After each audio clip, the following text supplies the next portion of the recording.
Hello friends, हम लोग जानते हैं फ्रांसिस्को डी अल्मेडा के बारे में।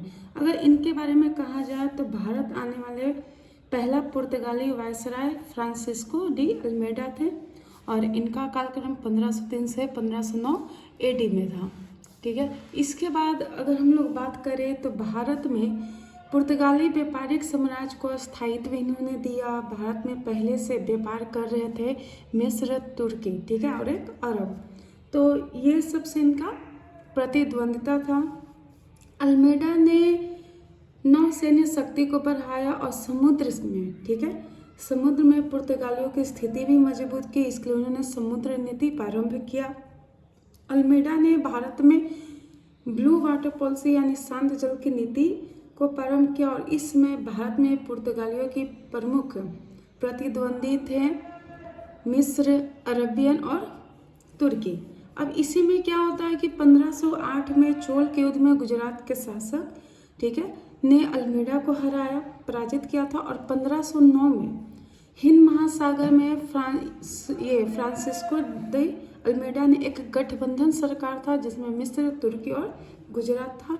इन तीनों को अल्मेडा ने हराया था और इसी युद्ध के पश्चात पुर्तगाली जो होते हैं हिंद महासागर में सबसे शक्तिशाली होकर उभरते हैं।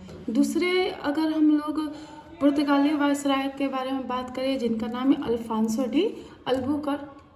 अल्फांसो डी अल्बुकर्क जो होते हैं इनका कालक्रम 1509 से 1515 होता है। अगर बात किया जाए तो भारत में अल्बुकर्क जो होते हैं वो दूसरा सबसे शक्तिशाली वायसराय था और अल्बुकर्क को भारत में पुर्तगाली साम्राज्य का, ठीक है, वास्तविक संस्थापक भी कहा जाता है क्योंकि अल्बुकर्क ने भारत में पुर्तगाली व्यापार की विस्तार किया था।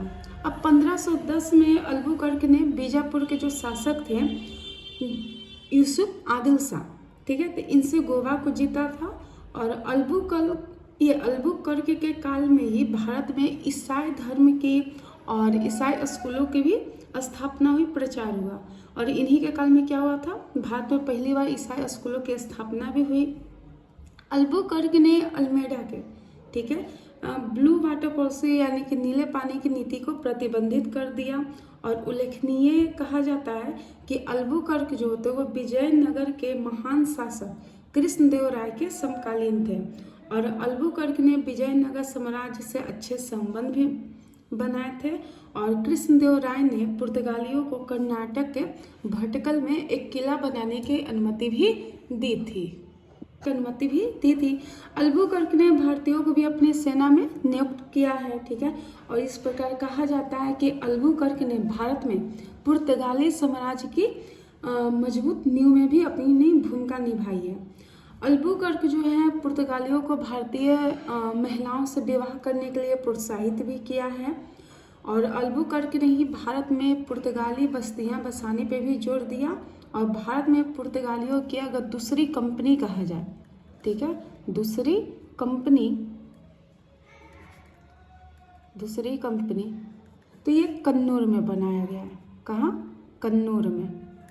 तो पहली कंपनी हो गई कोच्चि में और दूसरी कंपनी कन्नूर में। इसके बाद तीसरा वायसराय बन के आते हैं नुन्ना द कुन्हा और इनका कालक्रम रहता है 1529 से 1538 एडी।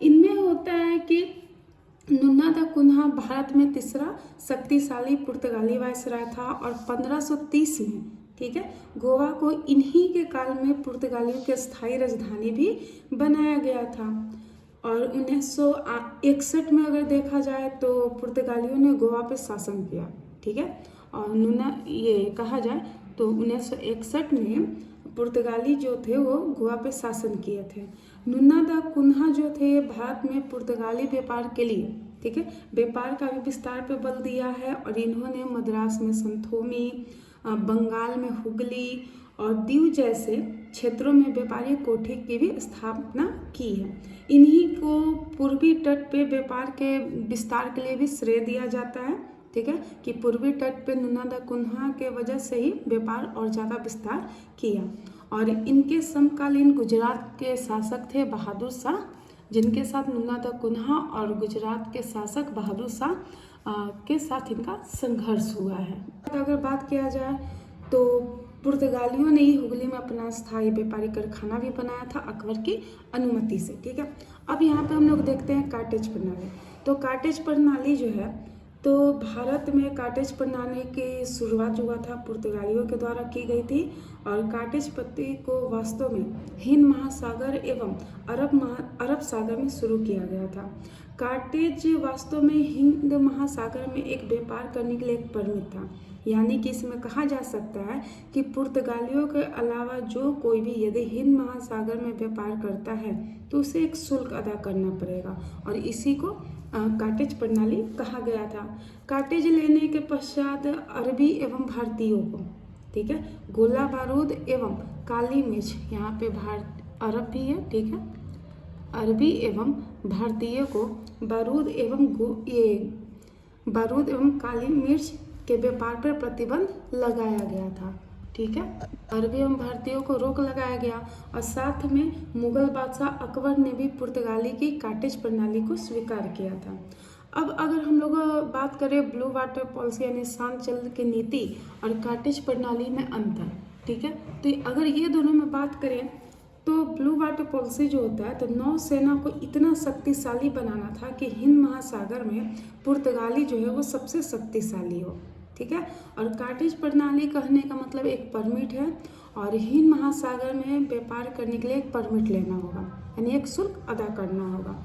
इसके बाद अगर हम लोग अदर फैक्ट यानी कि अन्य तथ्यों की बात करें, तो इसमें राजनीतिक विवाह हुआ था, यानी कैथरीन का चार्ल्स द्वितीय के से 1661 में, और अकबर ने हुगली में व्यापार की अनुमति दी थी, और शाहजहां ने हुगली को फिर से जीत लिया। यानी कह सकते हैं कि 1661 में पुर्तगाली राजकुमारी कैथरीन का विवाह ब्रिटेन के राजकुमार चार्ल्स द्वितीय से 1661 में हुआ, और इसी विवाह में पुर्तगालियों ने, ठीक है, बम्बई के व्यापारिक अधिकार ब्रिटिशों को सौंप दिए थे। इसके बाद हम लोग जानते हैं स्वाली का युद्ध, कि स्वाली का युद्ध कैसे है। बात करें स्वाली का युद्ध का, तो स्वाली का युद्ध जो हुआ था तो वो 1612 से 13 में, ठीक है, हुआ था। ब्रिटिश एवं पुर्तगालियों के बीच ये संघर्ष हुआ था, और इसी युद्ध में ब्रिटिश ने पुर्तगालियों को ये हरा दिया था। ठीक है, यानी ब्रिटिश जीत गया और पुर्तगाली हार गए थे। उल्लेखनीय है कि यह भारत में ब्रिटिशों की पहली विजय हुई होगी, और इस युद्ध में ब्रिटिश आर्मी कमांडर थे थॉमस बेस्ट। ठीक है, तो स्वाली का जो मैदान है वो सूरत के पास एक गांव है जिसका नाम है स्वाली, और इसी युद्ध के पश्चात भारत में पुर्तगालियों की स्थिति अत्यंत कमज़ोर हो जाती है, यानी कि यहाँ से पुर्तगाली पूरे तरीके से कमज़ोर हो जाते हैं, और इसीलिए यहाँ से पुर्तगालियों के पतन के कई कारण भी हैं। ठीक है, तो चलिए अब हम लोग उसे देखते हैं। हम लोग बात करें पुर्तगालियों के पतन के कारण का, तो अल्बुकर्क और नुन्ना दा कुन्हा के बाद, ठीक है, उनके उत्तराधिकारी वायसराय बहुत ही कमज़ोर सिद्ध हुए, यानी कि कोई खास थे नहीं। पुर्तगाली कर्मचारियों का वेतन कम था, जिसकी वजह से भ्रष्टाचार बढ़ने लगा। पुर्तगालियों ने हिंद महासागर में, ठीक है, सिर्फ लूट आरंभ कर दी, और भारत में पुर्तगालियों का जो व्यापार था केवल तटीय क्षेत्रों तक ही सीमित हो गया, यानी कि ज़्यादा व्यापार नहीं बढ़ा। इसके बाद है कि पुर्तगालियों ने नए उपनिवेश ब्राज़ील की खोज करने के पश्चात कभी भी भारत पे ध्यान नहीं दिया, मतलब बहुत ही कम ध्यान दिया। पुर्तगालियों में धार्मिक सहिष्णुता की भी कमी थी, और भारत में अगर कहा जाए तो पुर्तगालियों के मुख्य प्रतिद्वंदी डच और ब्रिटिश थे, जिससे पुर्तगाली प्रतिस्पर्धा नहीं कर पाए, और पुर्तगालियों के जो व्यापार तकनीकी में भी कमी थी। ठीक है, और पुर्तगाली शासकों का इतना ज़्यादा नियंत्रण था, यानी कि कंपनी का ही पूरे तरीके से नियंत्रण था, जिससे कंपनी अपनी इच्छा से युद्ध संधि या व्यापारिक विस्तार भी नहीं कर सकते थे। यानी पुर्तगाली जो है एक सरकारी कंपनी थी, जिसका पूरा इस पर नियंत्रण वहाँ की सरकार का होता था, जिसकी वजह से यहाँ कंपनी अपनी इच्छा से न युद्ध कर सकता है, न संधि कर सकता है, और न ही व्यापार का विस्तार कर सकता है।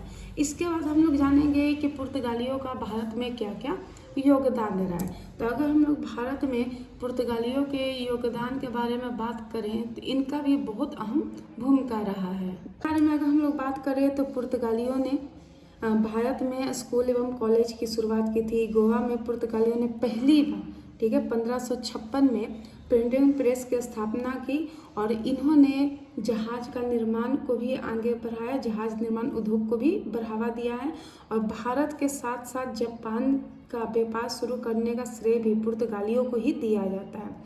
भारत में पुर्तगालियों के कुछ नए फसलें भी शुरू की है, जैसे कि तंबाकू, आलू, टमाटर, अनानास इत्यादि।